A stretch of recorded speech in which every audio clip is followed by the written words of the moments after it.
School யார் எந்த கட்சியில் தலையிட்டு அவருக்கு எந்த கட்சிக்கு என்ன சம்பந்தம் இருக்கு. அது நேத்தோட முடிஞ்ச கதை. அது அதாவது நேத்தோட முடிஞ்ச கதை அலையன்ஸ் முடிஞ்சிச்சு. அந்த அலையன்ஸ் இருக்க கட்டத்துல கூட சரி என் கட்சி வந்து நாங்கள் மூக்க நடத்தி எந்த இல்லை முதலமைச்சர் தொகுதி சிறப்பு. அதுலயே வந்து பாத்தீங்கன்னா இன்னைக்கு வந்து ஸ்டேஷன் பக்கத்திலேயே இன்னைக்கு வந்து ஒரு ஆம்சாங் ஒரு கட்சியுடைய மாநில தலைவர் பிஎஸ்பி மாநில தலைவர் அவரை பொறுத்தவரை வந்து ஒரு படுகொலை இருக்காரு. அது எங்களுடைய கூட்டணியில இருந்த தேமுக தலைவரும் அதெல்லாம் கேட்டுக்கிறாங்க, பொதுமக்களும் கேட்டுக்கிறாங்க. ஏன் சீதை வச்சுட்டு போண்டிதானே இந்த கண்டா வந்து ஒரு கொலையாளிகளை பிடிச்சாங்க, கொலையாளிகளை பிடிச்சுதான் சொல்றாங்க இவங்க.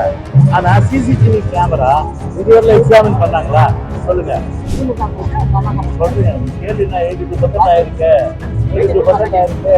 அதனால வந்து எங்களை பொறுத்தவரை புறக்கணிக்க அந்த 18% அமர்ந்து வருது எல்லாங்க 20%. அதனால ரிசல்ட் வந்தோம் முடிவு வந்ததுதான் தெரியும். நான் சொன்ன ஏற்றுதான் போயிட்டு சரி. நான் என்ன சொன்னேன், லுங்கி ஒரு என்ன அவபதிக்கப்படுகிற ஒரு விவசாயத்தை நான் ஒரே ஒரு விஷயம் கேட்கிறேன். அந்த அண்ணாமலை என்ற வேதாளம் தற்போது எங்களை விட்டு செல்ல தொழில் ஏறி போச்சு.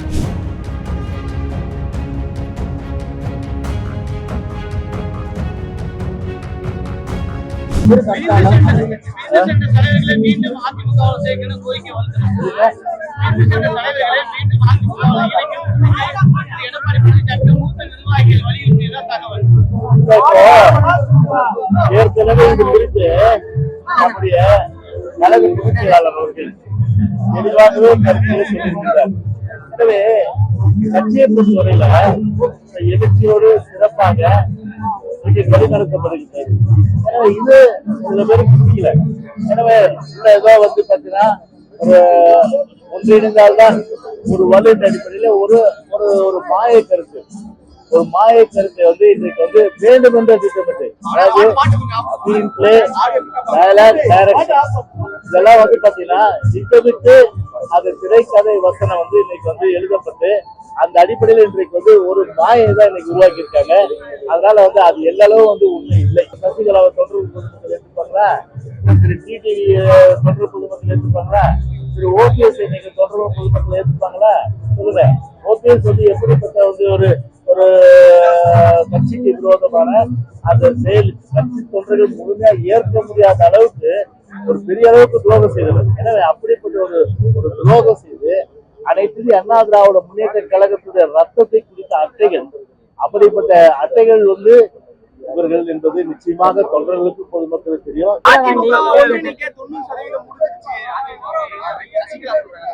அதுதான் போலீஸா சொல்லிட்டாரு. அது அவங்க கட்சியிலே இல்லையே, கட்சியில இல்லாத ஒருத்தர் எப்படி ஒருங்கிணைக்க முடியும்? இதுதான் கேள்வி. விலகி சென்றவர்களை இணைக்க நீங்க முயற்சி மேற்கொள்றீங்களா? அதிமுகவில் இருந்து யாருமே விலகி போலியா இந்த 3 பேர் தவிர சொல்லுங்க.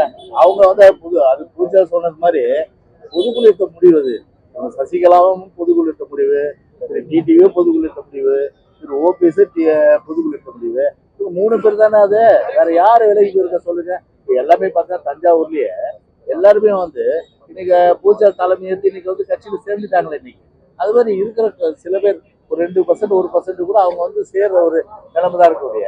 ஏன்னா அப்படி இருக்க நிலைமையில ஒரு முழு பூசணிக்காய் சோத்துற மாதிரிக்கிறதுல என்ன 90% இணைச்சிட்டாங்க சொல்லுங்க. என்ன இணைச்சிட்டாங்க சொல்லுங்க. ஒரு டிடிவியோ ஓபிஎஸோ 3 பேர் இணைச்சிருக்காங்க. அதுதான் 90% இணைஞ்சிட்டேன்னு சொல்றாங்க. மூலமா வந்து பாஜக வந்து அழுத்தம் கொடுத்துட்டு மத்திய அமைச்சர் பியூஷ் கோயல் மூலமா அழுத்தம் கொடுத்துருக்காங்க பாஜக ஒரு கருத்து சொல்லப்படுது. பியூஷ் கோயல் யார் எங்க கட்சியில் தலையிட்டு அவருக்கு எங்க கட்சிக்கு என்ன சம்பந்தம் இருக்கு? அது நேத்தோட முடிஞ்ச கதை. அது அதாவது நேத்தோட முடிஞ்ச கதை அலையன்ஸ் முடிஞ்சிச்சு. அந்த அலையன்ஸ் இருக்க கட்டத்துல கூட சரி எங்க கட்சி வந்து நாங்க மூக்க நுழைக்கு எந்த இல்லை. அப்படி ஒரு நிலைமை வந்து எங்க கட்சியில வந்து ஒரு தனித்தன்மை இருக்கு. அதனால இதெல்லாம் ஏசியமான கருத்துக்கள். இந்த கட்சியை பலவீனப்படுத்துற அடிப்படையில இந்த மாதிரி கருத்துக்கள்லாம் வந்து பார்த்தீங்கன்னா ஒரு திட்டமிட்டு பரப்பப்படுற ஒரு செய்திதான். தமிழகத்துல லட்சம் கேட்டிருக்கேன் கூட்டணி கட்சி காங்கிரஸ் தலைவர் செல்வ பெருந்தாய் சொல்லியிருக்காரு. அதான் வெளியிருக்காரு அவரு. இப்ப செல்வ பெருந்தாய் சொல்றாங்க உண்மை நிலையதான் சொல்லியிருக்காரு அவரு. தமிழ்நாட்டுல ஒரு மாசத்துல பாத்தீங்கன்னா நூற்றுக்கணக்கான கொலைகள். அதுவும் பாத்தீங்கன்னா வந்து ஒரு முதலமைச்சர் தொகுதி தொலைப்பு. அதுலயே வந்து பாத்தீங்கன்னா இன்னைக்கு வந்து ஸ்டேஷன் பக்கத்திலேயே இன்னைக்கு வந்து ஒரு ஆம்ஸ்டாங் ஒரு கட்சியுடைய மாநில தலைவர் பிஎஸ்பி மாநில தலைவர் அவரை பொறுத்தவரை வந்து ஒரு படுகொலை செய்யப்பட்டிருக்காங்க. படுகொலை செய்யப்படும் போது அது வந்து எல்லாம் என்ன கேட்கிறாங்க, உண்மை குற்றவாளிகளை கண்டுபிடிங்க.